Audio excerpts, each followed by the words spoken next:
selamat datang kembali di Lamoda Academy Indonesia. Masih bersama aku Gayu di sini. Sekarang kita akan belajar cara menjahit saku dalam atau saku sembunyi ini secara lebih detail agar lebih mudah untuk kamu memahami proses penjahitannya. Nah, di sini aku sudah membuat sampel dari penjahitan saku dalam atau saku sembunyi. Ini anggap saja sebagai pola rok bagian depan. Kemudian di sini juga sudah ada pola dari saku sembunyi. Di sini aku juga sudah memindahkan tanda dari pola itu dengan warna karbon yang kontras agar lebih mudah untuk terlihat di kamera. Nah, di sini aku akan jelaskan ke kamu bagaimana cara menjahit pola dari saku ini ke pola rok bagian depan. Nah, ini merupakan tanda dari lubang saku yang akan kita buat. Nanti kita akan jahit di sepanjang lubang dari saku ini, antara pola dari saku dan juga dengan pola rok bagian depan ini. Nah, untuk menjahitnya kita akan letakkan bagian bagus dari pola rok depan itu di atas. Kemudian kita akan letakkan pola dari kantongan saku bagian bagusnya itu menghadap ke bawah. Jadi bagian bagus dari kain pola rok depan dengan bagian bagus dari pola saku itu saling berhadapan seperti ini. Kemudian kita akan sejajarkan garis sisi ini antara pola dari saku dan juga dengan tanda yang ada di pola rok depan. Pastikan garisnya itu bertemu dan sejajar, lalu kita akan tandai dan rekatkan dengan menggunakan jarum pentul ini sebelum kita menjahitnya di mesin jahit agar nanti posisi dari garis ini tidak bergeser karena gesekan dari gigi mesin jahit. Lakukan persis seperti yang sudah aku contohkan di video.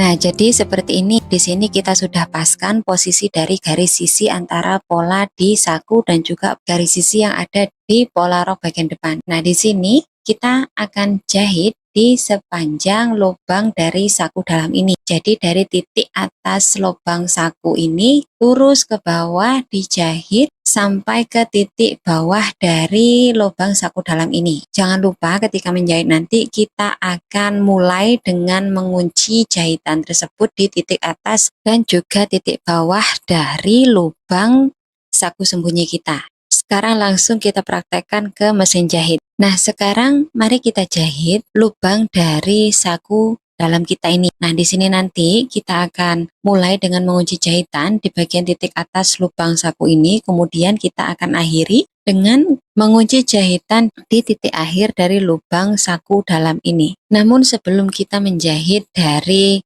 lubang saku kita ini, sebaiknya kita menandai terlebih dahulu titik tengah di mana kantong dari saku ini dilipat. Nah, di sini kan sudah ada tanda lipatannya. Kita akan cekris. Cekrisan ini nanti sebagai tanda pertengahan atau titik tengah dari lipatan kantong saku kita. Jadi nanti sekalipun kantong ini akan kita balik, kita akan tahu di mana titik tengah untuk melipat dari kantong saku ini. Ikuti cara menjahitnya persis seperti yang sudah aku contohkan di video.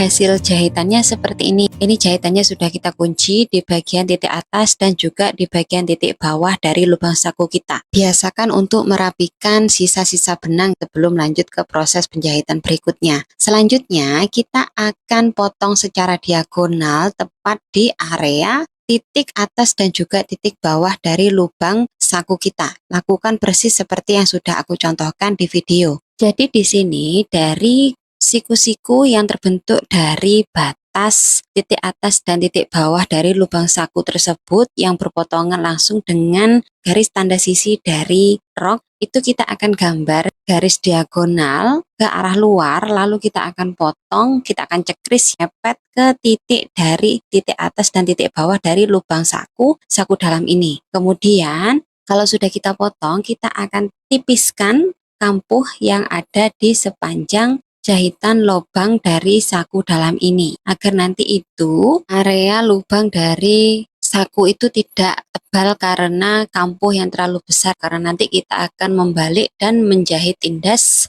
kampuh yang berada di sepanjang lubang saku ini. Kemudian kalau sudah, kita akan cekris-cekris di bagian kampuh sepanjang lubang saku ini. Kenapa kita harus mencekrisnya? Iya, karena di bagian sisi rok ini kan bentuknya tidak lurus, jadi bentuknya agak sedikit melengkung. Kalau kita tidak mencekris, maka hasil dari saku tersebut tidak akan bisa melengkung mengikuti bentuk asli dari garis sisi rok. Jadi dia akan lurus nantinya kalau kita tidak mencekrisnya karena ketarik dari kampuh itu tadi kan. Tapi kalau kita mencekrisnya, di sini kita bisa membuat ruang agar kampuh itu tadi tidak menggerumbul ketika kantongan dari saku ini dibalik dan kita setrika. Hasilnya lebih rapi dan bisa lebih mengikuti bentuk dari lengkungan sisi panggul ini. Jadi bisa melengkung dengan baik dan rapi. Nah, selanjutnya kita akan setrika kampuh dari jahitan lubang saku ini dan kita akan arahkan kampuh ini ke arah kantongan dari saku. Jadi jangan diarahkan ke arah pola depan rok, tapi ke arah kantongan dari saku. Nah, kalau sudah disetrika, nanti kita akan tindas kampuh tersebut dan akan kita rekatkan ke area kantong dari saku dalam ini. Kita tindas sekitar 2 mm dari jarak jahitan lubang saku ini.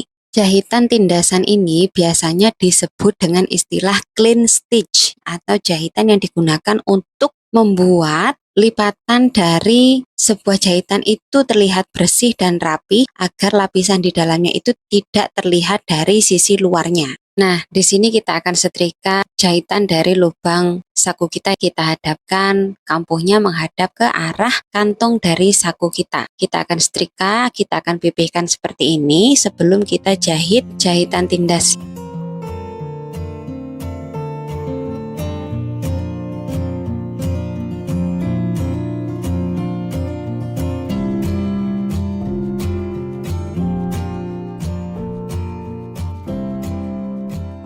Nah, untuk menjahit jahitan tindas ini, kita akan rekatkan antara kampuh dan juga kantong dari saku kita. Jadi, kampuh dari jahitan lubang saku itu tidak direkatkan pada pola depan rok, melainkan direkatkan pada kantong saku dalam tersebut. Kemudian kita akan tindas dan kita akan rekatkan kampuh tersebut ke kantongan. Sehingga nanti ketika dilipat, kantongan dari saku dalam itu tidak terlihat dari luar di area pola depan rok.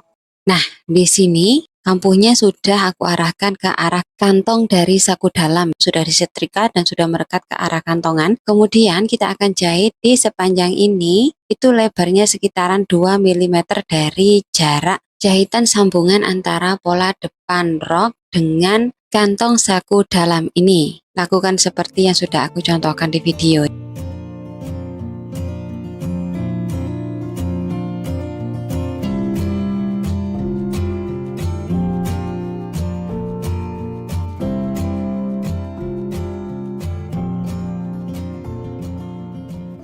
Nah, hasilnya seperti ini. Berikutnya kita akan lipat jahitan ini, kemudian kita akan setrika dan lubang dari saku dalam kita pun sudah selesai terbentuk. Di sini kalau kita coba untuk melipat bagian kantong saku dalam itu ke dalam, jika kita lihat dari sisi luar itu sangat bersih, terlihat licin dan halus. Jadi bagian kantong dalam itu sama sekali tidak terlihat dari sisi luar. Begitu juga dari sisi dalam kantong, bagian dari pola depan itu sama sekali tidak terlihat di bagian dalam kantong. Berikutnya kita akan lanjutkan proses pembuatan saku dalam ini di video selanjutnya.